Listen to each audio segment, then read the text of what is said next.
صحیح مسلم کی حدیث ہے، ایک شخص جا رہا تھا تو اس نے بادلوں سے آواز سنی، جیسے بادلوں سے کوئی کہہ رہا ہے کہ اسق حدیقۃ فلان، فلاں شخص کے باغ کو سیراب کر دو. یہ باغ بادلوں سے کہا جا رہا ہے. ہو سکتا ہے اللہ تعالیٰ کہنے والا ہو یا فرشتے اللہ کے امر سے کہنے والے ہوں کہ جاؤ اور فلاں شخص کے باغ پر برسو اور وہاں پانی برساؤ. بادل چل پڑے تو وہ شخص بھی پیچھے ہو لیا کہ یہ فلاں شخص کون ہے جس کے نام کی گونج بادلوں میں ہے. یقیناً وہ شخص ملاقات اور محبت اور دوستی کے قابل ہے. تو وہ پیچھے پیچھے چلتے چلتے بادلوں کے ایک مقام پر کھڑا ہو گیا. بادل وہاں برس رہے تھے، بادل چلتے چلتے وہاں برسنے لگے.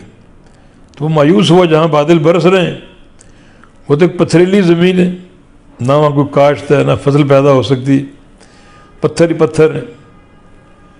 تو یہاں برسنے کا کیا فائدہ؟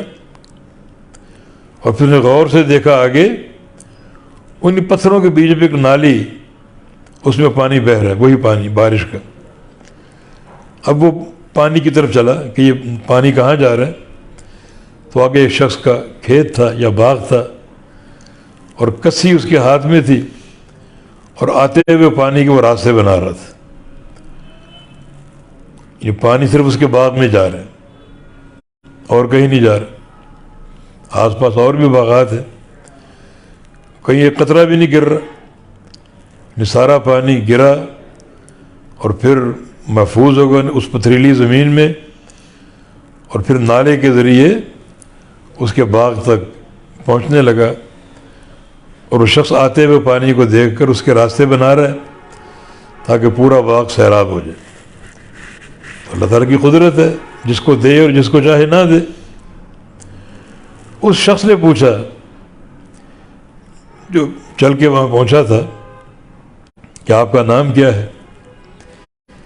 اپنا نام بتایا اس نے، اور وہ نام وہی تھا جو بادلوں میں سنا.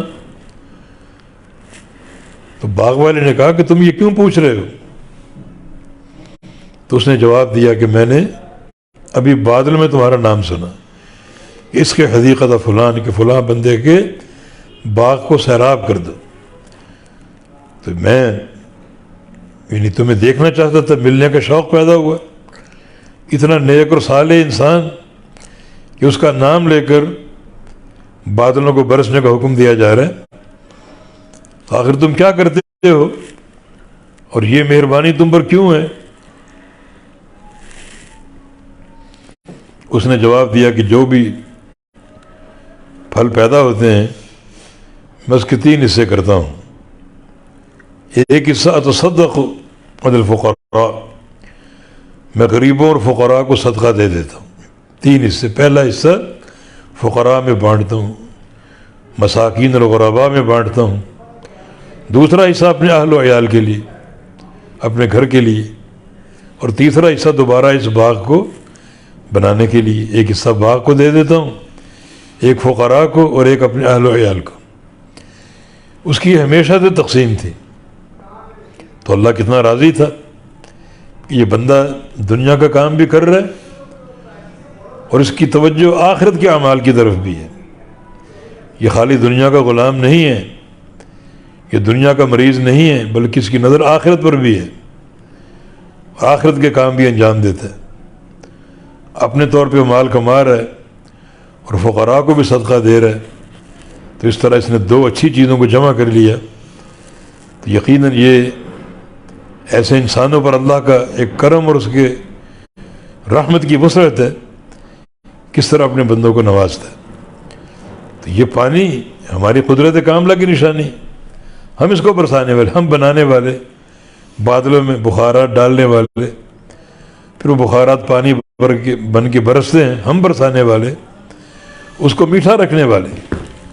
ہم چاہیں تو اس پانی کو کڑوا کر دیں، استعمال کے قابل ہی نہ رہے. اور بعض زمینوں میں نیچے پانی کڑوا انتہائی، وہ کسی استعمال کے قابل نہیں ہے. تو پانی کا میٹھا ہونا اللہ کی قدرت سے، پانی کا کڑوا ہونا اللہ کی قدرت سے. وہ بھی پانی وہ بھی زمین سے نکلا، یہ بھی زمین سے نکلا. لیکن اللہ رب العزت نے ایک پانی کو میٹھا بنا دیا اور ایک کو کڑوا بنا دیا. اس کی قدرت ساری، اس کی قدرت کی نشانیاں ساری. تو پھر کفار قریش سے یہ خطاب ہے کہ تم رب تعالیٰ کی اس قدرت کو کیوں نہیں مانتے کہ اللہ تعالیٰ جب قیامت قائم ہوگی تو دوبارہ تمہیں اٹھانے پر قادر ہے اور مردوں کو زندہ کرنے پر قادر.